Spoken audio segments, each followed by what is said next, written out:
সুত বললেন, এইবারে পাণ্ডবদের কথা বলবো। এখান থেকেই কৃষ্ণ কথার উদয়। কুরু পাণ্ডবদের যুদ্ধে বীরদের মৃত্যু হলে ভীমের গদার আঘাতে দুর্যোধনের উরু ভঙ্গ হয়। তাকে খুশি করবার জন্য অশ্বত্থামা রাত্রিকালে দ্রৌপদীর নিদ্রিত শিশুপুত্রদের শিরচ্ছেদ করে তাদের মাথা দুর্যোধনকে উপহার দেন। সকলেই এই ঘৃণিত কাজের নিন্দা করলেন এবং তা দুর্যোধনেরও অপ্রিয় হল।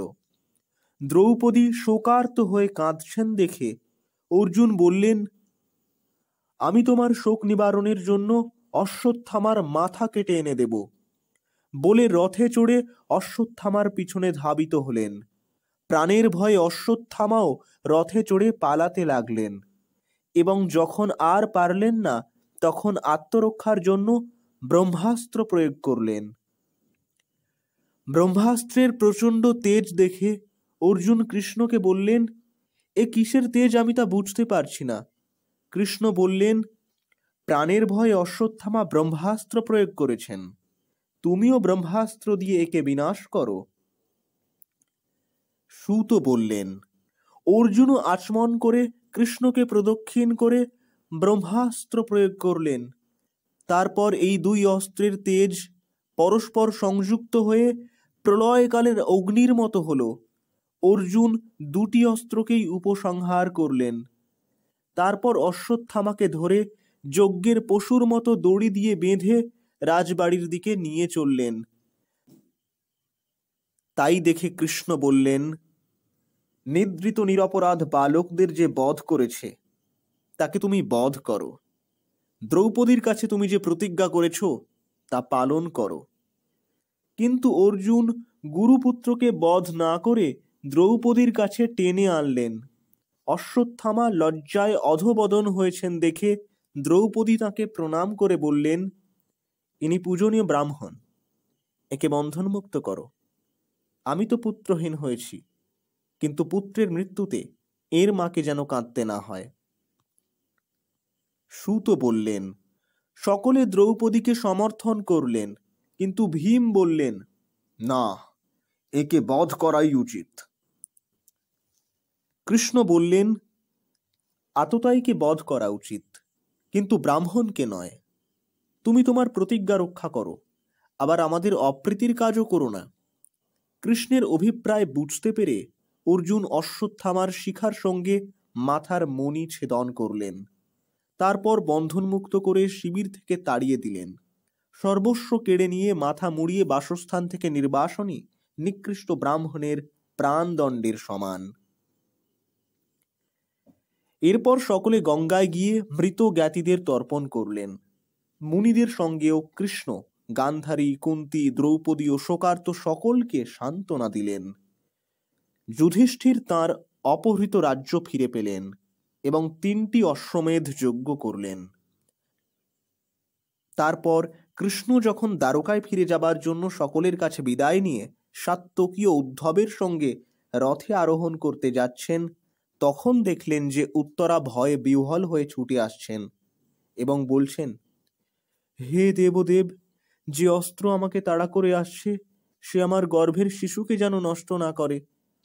সুত বললেন, এ কথা শুনেই কৃষ্ণ বুঝতে পারলেন যে পৃথিবীকে পাণ্ডব শূন্য করবার জন্য অশ্বত্থামাই এই অস্ত্র প্রয়োগ করেছেন। পাণ্ডবরা 5টি বাণ দেখতে পেয়ে তা প্রতিরোধের জন্য অস্ত্র ধারণ করলেন। কৃষ্ণ তাঁর নিজের অস্ত্র সুদর্শন দিয়ে পাণ্ডবদের রক্ষা করলেন এবং উত্তরার দেহে প্রবেশ করে নিজের মায়ায় তাঁর গর্ভ আবৃত করে রাখলেন। তাঁর প্রভাবে ব্রহ্মাস্ত্র শান্ত হল। কুন্তী কৃষ্ণের স্তব করে বললেন, আমি তোমাকে প্রণাম করছি। যুধিষ্ঠির কৃষ্ণকে আরও কিছুদিন থাকবার জন্য অনুরোধ করলেন। তিনি আত্মীয় স্বজন ও সৈন্যবধের জন্য নিজেকেই দায়ী ভেবে পাপের ভয়ে ধর্মের কথা জানবার জন্য কুরুক্ষেত্রে ভীষ্মের নিকটে গেলেন। তাঁর সঙ্গে তাঁর ভ্রাতারা ব্যাস, ধৌম প্রভৃতি ব্রাহ্মণরা এবং অর্জুনের রথে কৃষ্ণও গেলেন। সরসজ্জায় ভীষ্মকে তাঁরা সকলে প্রণাম করলেন। ভীষ্মকে দেখবার জন্য সমস্ত ব্রহ্মর্ষি, দেবর্ষি ও রাজর্ষিরাও এসে উপস্থিত হলেন। ভীষ্ম সকলকে সম্মান করে পাণ্ডবদের বললেন, তোমরা কৃষ্ণের আশ্রিত, তবু তোমাদের যে এত কষ্ট হলো, এ দুঃখেরই কথা। কৃষ্ণই আদি পুরুষ, সাক্ষাৎ নারায়ণ। সুত বললেন, সরসজ্জায় শায়িত ভীষ্মকে যুধিষ্ঠির নানাবিধ ধর্ম জিজ্ঞাসা করলেন। এই সময়েই ইচ্ছা মৃত্যু যোগীর কাম্য উত্তরায়ণ কাল এলো। ভীষ্ম কথা বলা বন্ধ করে চোখ বুজে কৃষ্ণে তাঁর মন সংযোগ করলেন। তাঁর স্তব করে বললেন, যাবজ্জীবন ব্রহ্মচর্য ব্রত পালন ও তপস্যা করে আমি যে অমূল্য সম্পত্তি অর্জন করে রেখেছি, সেই নির্মল মন আজ আমি আমার ভগবান কৃষ্ণকে উপহার দিলাম। তার দেহ স্থির হয়ে গেল, নিঃশ্বাস দেহের মধ্যেই শেষ হল। ভীষ্ম নির্বিকার ব্রহ্মকে পেলেন বুঝে সকলে নির্বাক হয়ে রইলেন। দেবতারা দুন্দুভি বাজালেন এবং আকাশ থেকে হলো পুষ্পবৃষ্টি। ভীষ্মের দাহ কার্য করে সকলে হস্তিনাপুরে ফিরে গেলেন। কৃষ্ণ কুরু রাজ্যের বংশ রক্ষা করে যুধিষ্ঠিরকে রাজ্যে অভিষিক্ত করেই সন্তুষ্ট হয়েছিলেন। ভীষ্ম ও কৃষ্ণের কথায় যুধিষ্ঠির বুঝতে পেরেছিলেন যে এ জগৎ ঈশ্বরের অধীন এবং কেউই স্বাধীন নয়। এই নূতন ধারণা নিয়েই তিনি সমুদ্র, পর্বত, পৃথিবী পালন করতে লাগলেন।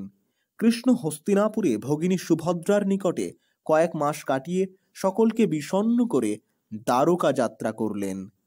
তিনি কুরু, জাঙ্গল, পাঞ্চল, শূরসেন, সজামুনা, ব্রহ্মাবর্ত, কুরুক্ষেত্র, মৎস্য, সারস্বত ও মরুধন্য অতিক্রম করে সৌবীর ও আভিরের পর আনর্তে উপস্থিত হলেন। সূর্য তখন অস্তমিত হচ্ছিল। সুত বললেন, সমৃদ্ধ দ্বারকায় পৌঁছে কৃষ্ণ তার পাঞ্চজন্য শঙ্খ বাজালেন। এই শব্দ শুনে দ্বারকাবাসী তাকে অভ্যর্থনার জন্য নানা উপহার নিয়ে ছুটে এলেন। কৃষ্ণ সবার সঙ্গে দেখা করলেন। আত্মীয় স্বজন, পিতামাতার সঙ্গে সাক্ষাৎ করবার পর গেলেন নিজের গৃহে।